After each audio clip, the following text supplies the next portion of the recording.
Bakwethu siyadibana njalo kuhlelo lwethu amaviki wonke buzwa iBhayibheli kuphendule olamukela ngenjabulo lentokozo enkulu ngumfundisi uS Ndlovu ngihamba labafundisi bami ababili oP Mpofu lo CK Mpofu ngizathanda bana basamukele.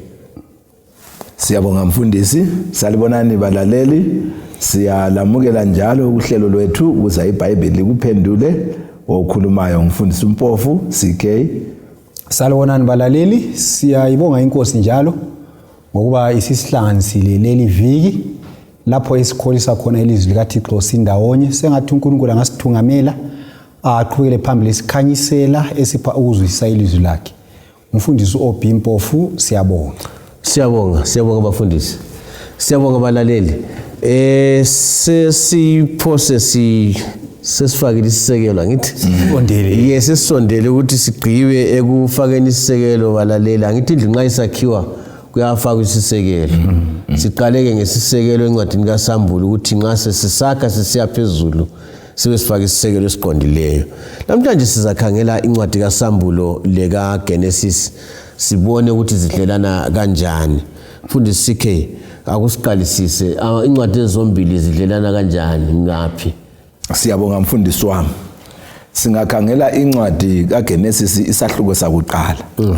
Sibona uNkulunkulu edala izulu lomhlaba lako konke okukuwo okusemhlabeni. Isahluko sesibili sikaGenesis sona ngamafitshane sicasisa ukuthi uNkulunkulu edala kusahluko sakuqala wadala njani.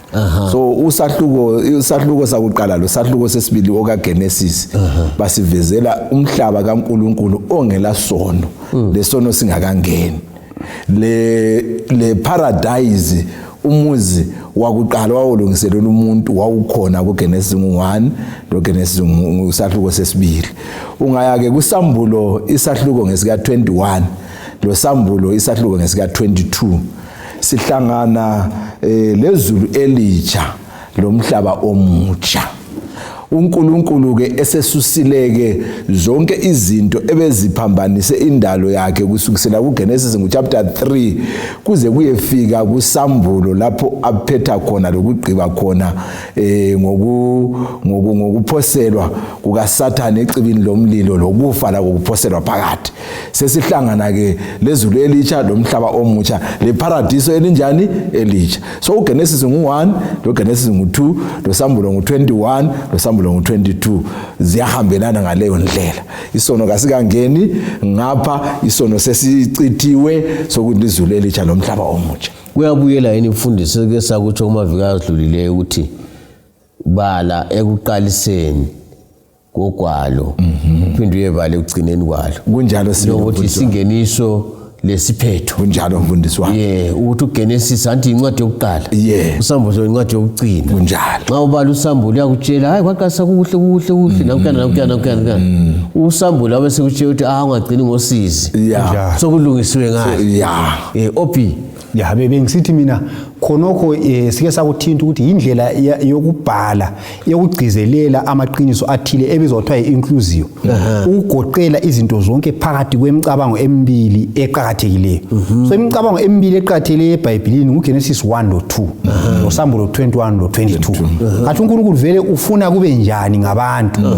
Ufunda uGenesis 1 lo 2 uSambulo 21 lo 22. Lokho kunye ubuya phakathi lapha eBhayibhelini ukudiliza izinto zonke kuyasitshengisa ukuthi kwadilizeka kodwa akade ufuna uNkulunkulu yilokho. So thina ukuze singapheli amandla kumele ukuthi sikhangele ekuqaliseni. Asikhangele ekuqaliseni kumele sibone uthando lukaNkulunkulu. Siphinde sikhangele futhi kusasa. Sibone futhi uNkulunkulu vele uyasithanda ngoba la sekuqineni uzabuyisela izinto endaweni yazo. So khonokho indlela kaNkulunkulu yokusiqinisa lokusikhuthaza ukuthi siqhubekele phambili ngempilo, sibheke emuva siphinde sibhekela phambili silethemba elokuthi uNkulunkulu injongo yakhe ukuthi asuse isono siphile impilo engela kuphela. Mfundisi uSambulo uGenesis 3 lo Sambulo 22 ungathi ngaso? Siyabonga. uGenesis 3 iverse ngelika 22 usiya ku24. iBhayibheli lithi yona inkosi uNkulunkulu yasisithi bheka umuntu usefana lathi ngokwazi okuhle lokubi.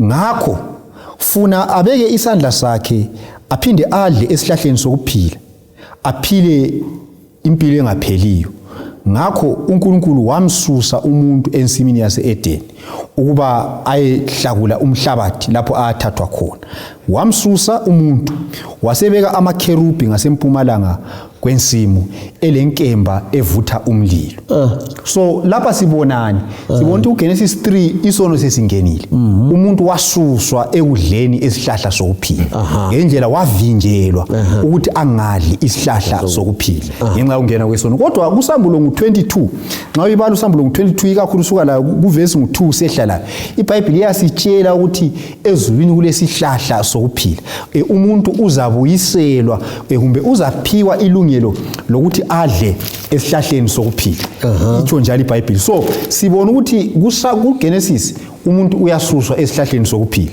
kusambulo umuntu uyabuyiselwa esihlahleni sokuphila fundisa ukukhulume abanye bayaqala ukuzwa ngaso isihlahla okhuluma ngaso bamathi isihlahla bani bathi ngumkusu ngumvagazi limengo isihlahla bani lesi akusichasise senzani siyabo ya lo umcabango uqatheleyo kakhulu isihlahla lesi kuthiwa isihlahla sokuqhubekisa impilo so uAdam noEva babesidla ukuthi impilo yawo iqhubeke uNkulunkulu wayesibeke saba njalo so yikho uNkulunkulu wathi abantu laba sebewonile bangavele baye kudla esihlahleni sokuphila kuthi bazaba izoni ezingafiyo usingakayikhashana mfundisi kodwa okutshiwo lapha ukuthi uma babengadli lesi sasingekho lesihlahla babeza kufa abantu laba kunjalo so impilo yabayengasiyo abantu balempilo engapheliyo yayimele ihlale iqhubekisa kwamele ihlale iqhutshekiswa phambili ngokuthi babe siyakudla esihlahleni sani sokuphila sokuqathele khona kwakuyindlela kaNkulunkulu ukuthi abafundise ukuthi impilo engapheliyo kayikho kubo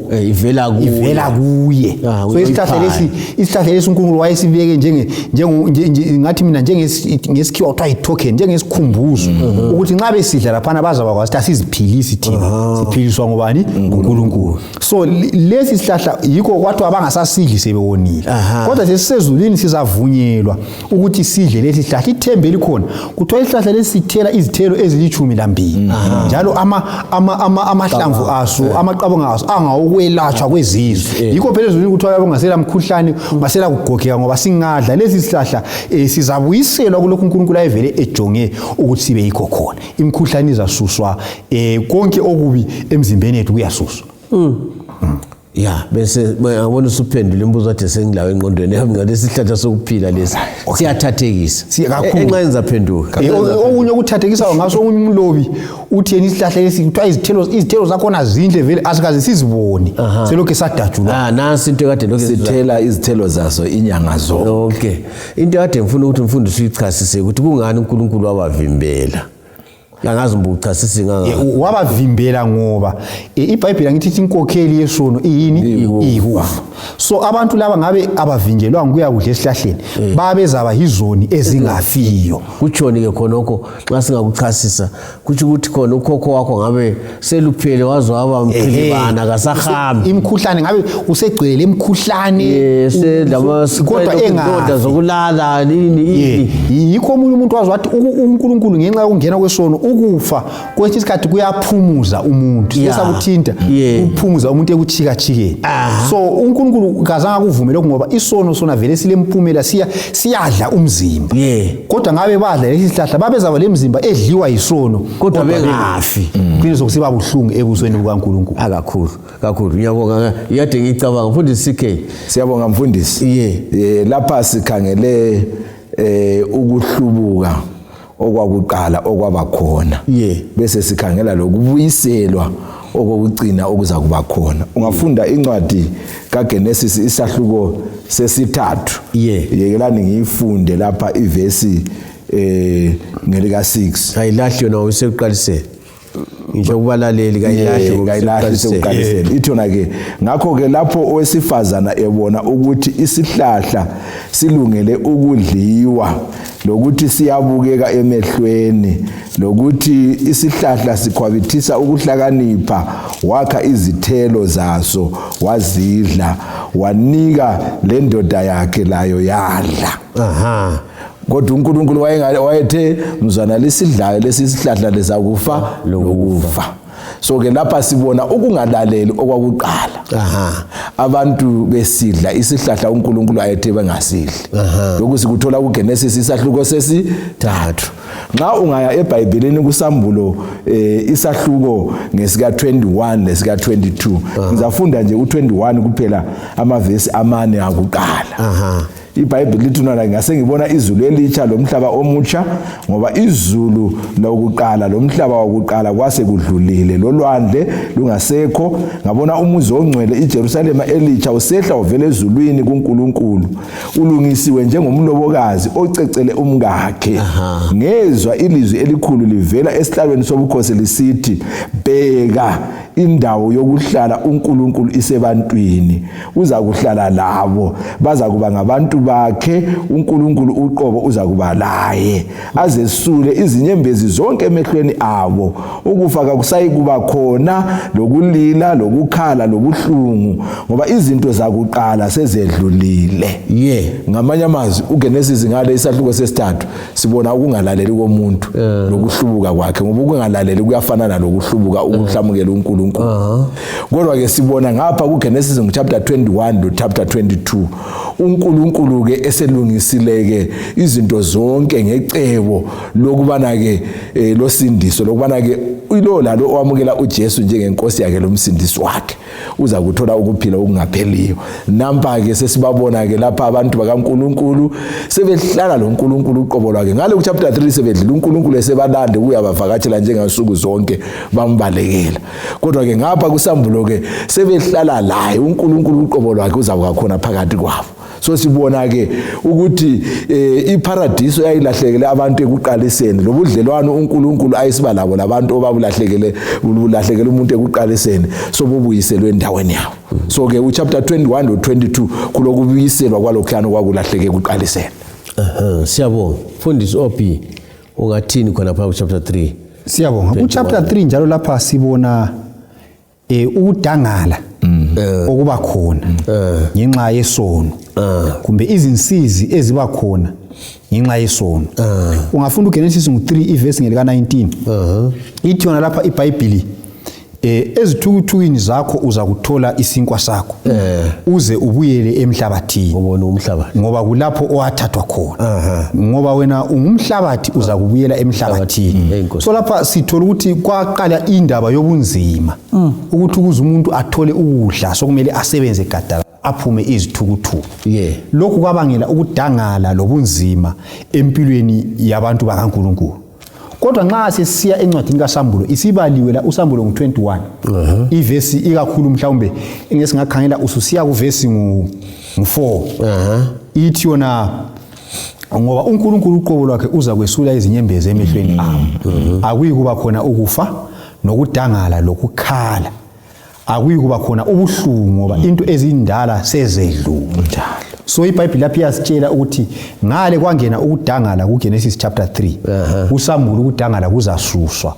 kuyabe sokungasekho so ukuthi okuwonakala ngapha kuGenesis 3 kuyalungiswa encwadini kaSambulo so zincwadi okumele sizibale zonke lezi ukuze singapheleli ngapha lapho okulokudangala kubonakala khona kodwa siyebona lapho sokulungiswe khona into zabuyiselwa endaweni yazo mfundisi CK akusithathe ngendaba yokufa kuGenesis la kuSambulo ngiyabonga mfundisi wami sizafunda kuGenesis isahluko sesine ivesi ngelika 8 ithi yona ke iBhayibheli kuGenesis ngo4 ivesi ngelika 8 uKhayini wathi kumfowabo Abela asiye egangeni kwathi besegangeni uKhayini wasukela umfowabo Abela wambulala so ngapha kuGenesis sibona ukufa kwakuqala lokufa komuntu wakuqala efela ukuthi wayelalele icebo likaNkulunkulu ayelilethile ngokusindiswa komuntu ngenxa yokuthi yena wayengalalelanga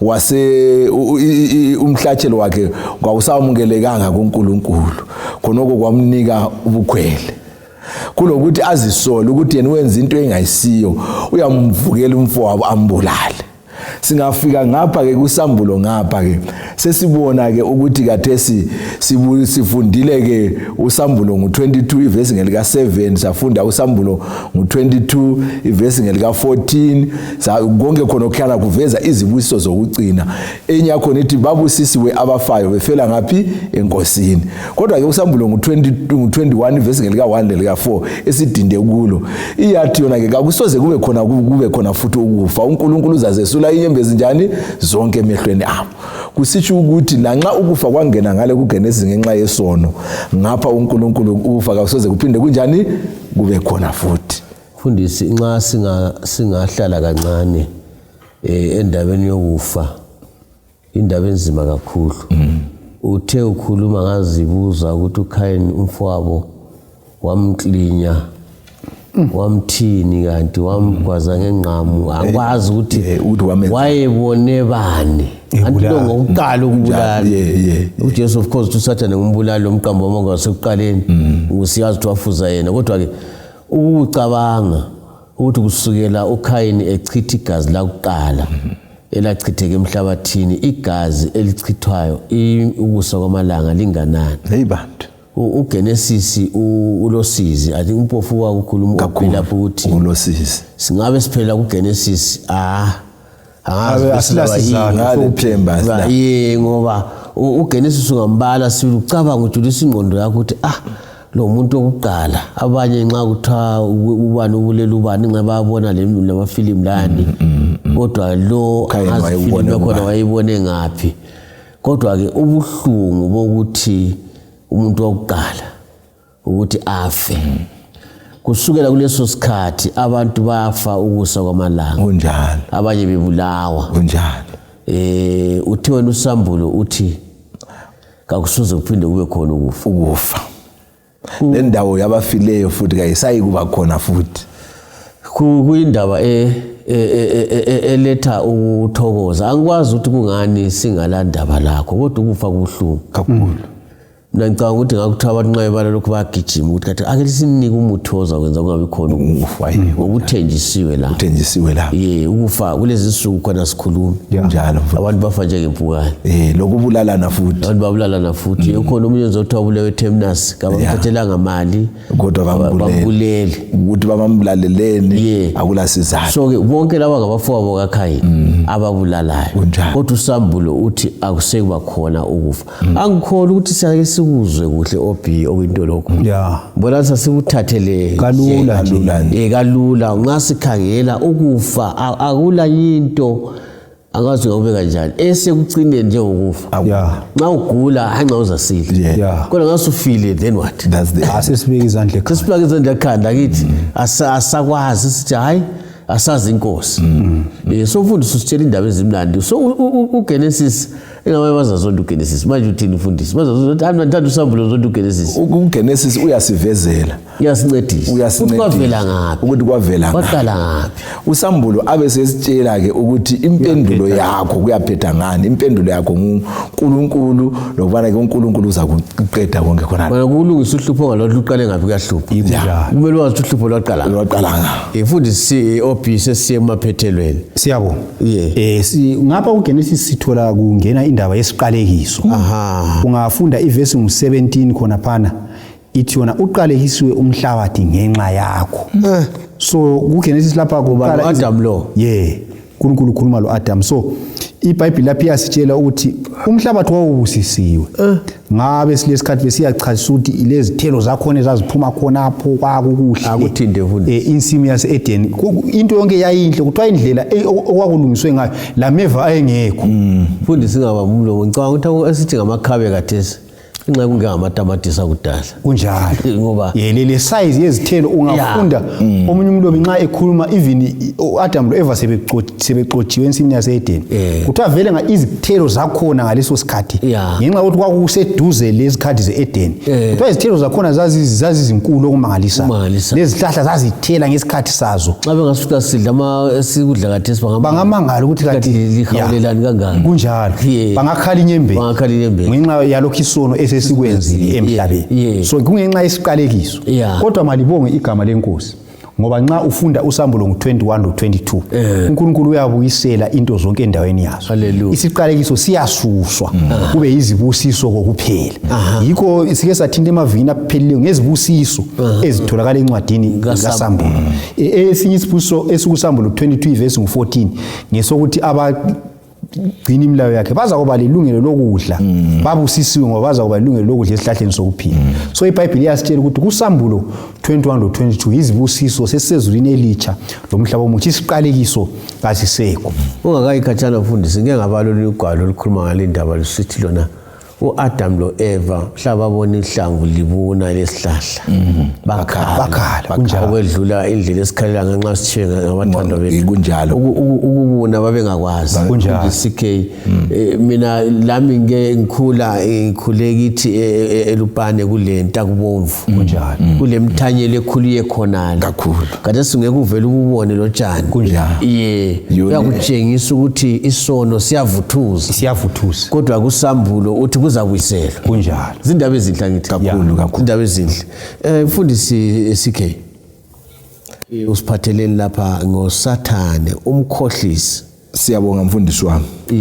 Sizafunda lapha kuGenesis isahluko sesithathu amavesi amane akuqala. Sibe siyafunda uSambulo isahluko ngesamachumi amabili amavesi futhi amane akuqala. So uGenesis isahluko sesithathu ithona ke inyoka yayilobuqili kulazo zonke inyamazana zeganga yayizenzile inkosi uNkulunkulu yathi kowesifazana impela uNkulunkulu watsho yini ukuthi lingadli okwezihlahla zasesimini na. Owesifazana wathi enyokeni singadla izithelo zezihlahla zasensimini kodwa ke ngezithelo zesihlahla esiphakathi kwensimu uNkulunkulu wathi lingazithinti ukuba lingafi.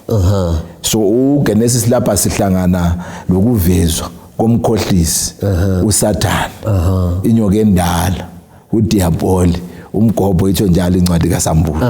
So ke lapha simthola elinga abazali bethu bakuqala elinga ikakhulu ukhokho wethu Eva agcine esedlile okwesihlahla. Kodwa ke nxa sesiya kuSambulo isahluko ngesamachumi amabili laphana amavesi amane akuqala chapter 20 sesithola ke isiphetho sakhe yena lo ukubotshwa kwakhe lokubhidlizwa kwakhe yena lo umkhohlisi. Ithona ke ngase ngibona isithunywa sisehla sivele ezulwini siphethe esandleni saso ikhiye yomgodi ongelamkhawulo lekethane elikhulu sawubamba umgobho inyoka enguSathane lo mubi sawubopha okweminyaka eyinkulungwane sawuphosela emgodini ongelamkhawulo sawuvalela sabeka uphawu phezu kwawo ukuze ungabe usaduhisa izizwe ize iphele iminyaka eyinkulungwane. Ungayihla futhi kuchapter yona leyana eyakutshela ukuthi ekucineni waphoselwa ecibini lomlilo sokubhidlizwa kwakhe. So ke uGenesis uSambulo lapha uchapter ngo20 ke lanxa simbona ngale evela uSathane umkhohlisi bakhohlisa abazali bethu bakuqala.